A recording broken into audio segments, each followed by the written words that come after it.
one of the important things for commercial investors is to understand trends. So we're going to talk about the commercial property trends in the area. So what's happening in this town? G'day, I'm Peter Bender from Bundaberg Commercial, and I'm a commercial realtor and business broker. For those who don't know me real well, I have a territory that covers from Bundaberg down to Hervey Bay. That's about the size of Tasmania, so there's a fair bit of geography involved and quite a mix of industries and properties. Hervey Bay is known for whales. It's just on the northern end of the Sunshine Coast, and Bundaberg is just further north of that. Bundaberg, well, if you don't know where Bundaberg is, you obviously haven't had Bundaberg rum, Bundaberg sugar, or Bundaberg brewed drinks, or even work with Bundaberg Commercial, because the four of us are all international names. Well, three of them are international names, and the other one's working on it. So what we're going to do today is have a look at a few particular types of commercial property, because each section has its own trends. And we'll start off with land, and lots of beautiful development land. There's two types of development land. Firstly, there's what's called brownfield sites. Yeah, a bit of a yucky name, but that's essentially what the industry calls it. A brownfield development site is one that's already had a building or commercial exposure on it. It could be a small block or a small building on a large block that's ready to be redeveloped. It could be a premises that had a lot of asbestos on it and needs to be demolished and a new building rebuilt. Anything along those sort of lines. It's a term that's used very much for shopping centre developers, but it's an aspect that is used in the common day vernacular. Brownfield sites currently in Hervey Bay and Bundaberg are very hard to move. The reason that is because there's a lot of open land that's not needed to be redeveloped, so that's put a lot of pressure on that space. The exceptions, and there's always exceptions, are businesses that need corner drive-throughs, such as your local KFC, hamburger places, that sort of type aspect, driving coffee shops, and petrol stations are the other one, although petrol stations are starting to slow down. Those three type industries are the main ones who are looking at buying commercial sites, brownfield sites, and that's essentially if they're on a corner or an intersection. Everything else, unfortunately, is pretty sad and flat. On the other side, opposite of brownfield sites, are greenfield sites. Now, you probably get a little bit confused right now. We're in our dry season, so even the greenfield sites are starting to look like brownfield sites because all the grass is dead. But when spring comes and the rain comes, they'll look like greenfield sites. So bear with me, the concepts are the same. There's probably a difference in that market between Hervey Bay and Bundaberg. Hervey Bay has got a lot of activity in the greenfield sites, and most of that will be around Dundaran and around the around the fishing industry precinct, which is down near the Riverhead sort of type area. Both of those areas are being heavily supported by new businesses, a mix of local as well as interstate businesses, and it's being snaffled up. The interesting thing is both of those territories are a good 20-25 minutes out of the CBD. For those who are in cities, that's probably nothing. That's like a couple of blocks by the way you drive. In regional terms, it means that there's a buffer zone between the CBD area and the commercial areas. The impact, I think, of the amount of greenfield development in Hervey Bay is access is a little bit restricted, particularly the one in Dundaran. That's very much moving forward. It has a northerly access and a southern access, but they're both single lane roads. I think they probably need to expand that a little bit more, especially as they get those areas continue to build, because pretty well every factory is going to have between 10 to 20 workers. So that's a lot of cars at 2:15 in the afternoon or 3:15. You ain't going to get in and out on a 2-lane road. There's plenty of market going through there.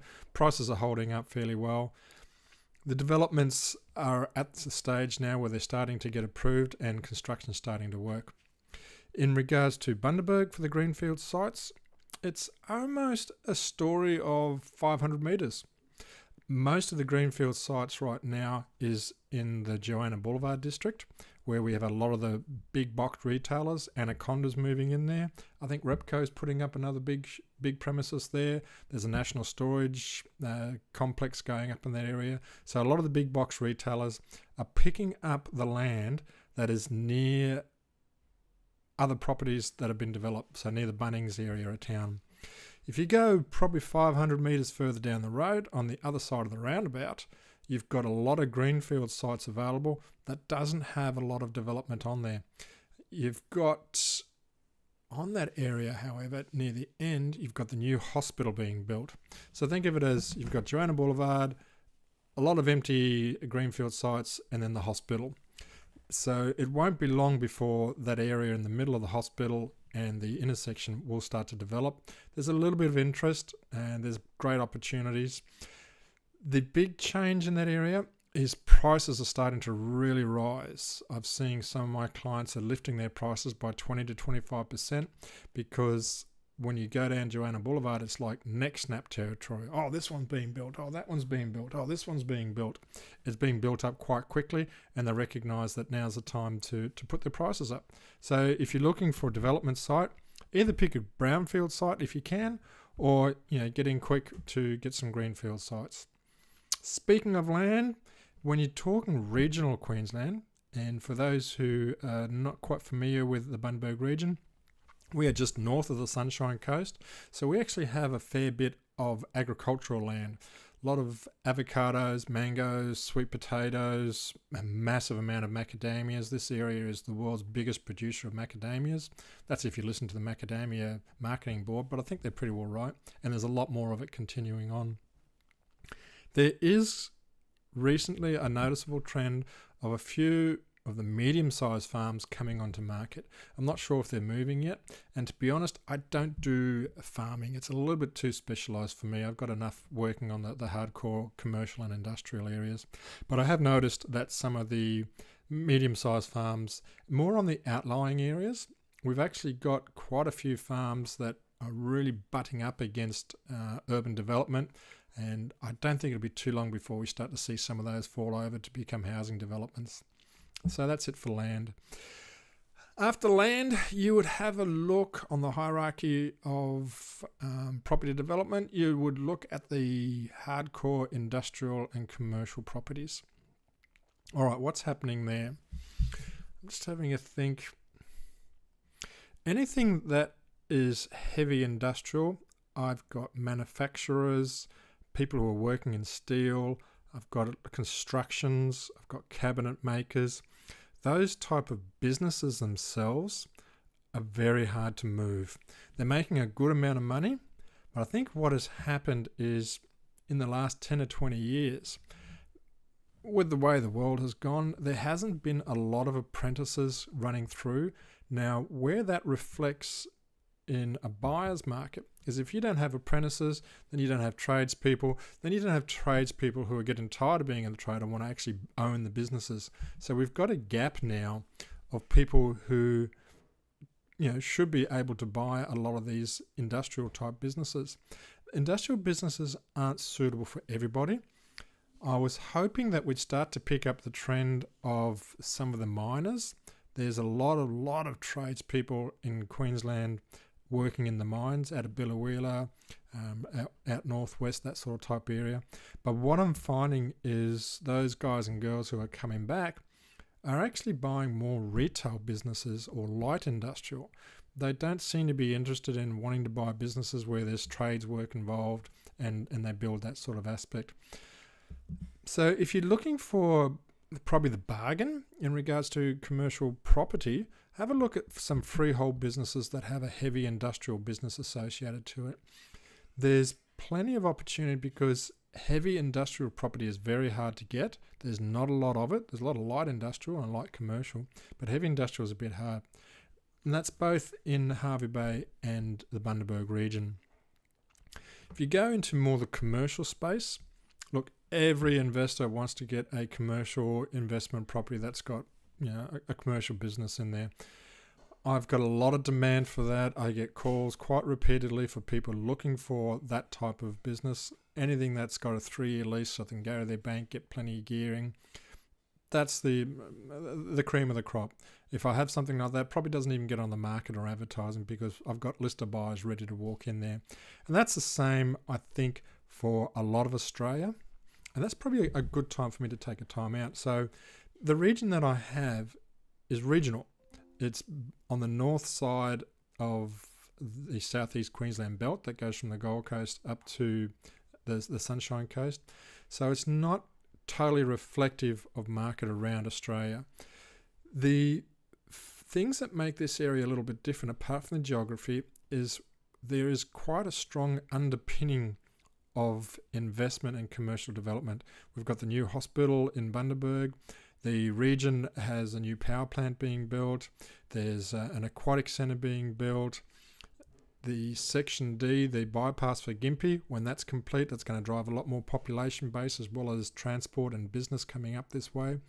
There's a lot of, and I'd say 6 to 18 months worth of good solid development, and it's both a mix of government as well as private. And you've also got the Olympics. Hey, go Aussie, Aussie, Aussie, oi, oi, oi. We're all set for Paris. And then in 8 years' time, it's going to be in Brisbane. There's a lot of development coming through there. And that is meaning that we're not feeling the pain as much as a lot of my clients and businesses way down in Melbourne and Sydney, for argument's sake. Usually the trend goes, it follows from south to north. So what happens in Melbourne then happens in Sydney, then goes to Brisbane, then goes to regional areas. It's gotten to the stage where Brisbane is really being solid and bucking the trend nationally in regards to prices, and both in residential as well as commercial. And that is also bolstering and bulwarking the area of Hervey Bay and Bundaberg. So just taking the fact that when I talk about things, it's a large geographic area, but it's a little bit mixed demographically, different to down south. All right, back to having a look at light commercial. In light commercial, you're looking at professional offices, you're looking at shopping centres, a little bit of movement in the shopping centre space. I know 2 of the smaller shopping centres are up for sale, so that'd be interesting to see how they go. They're still on the market. The driver from down south, there is interest, particularly for people who, once again, are looking for multi-tenanted properties.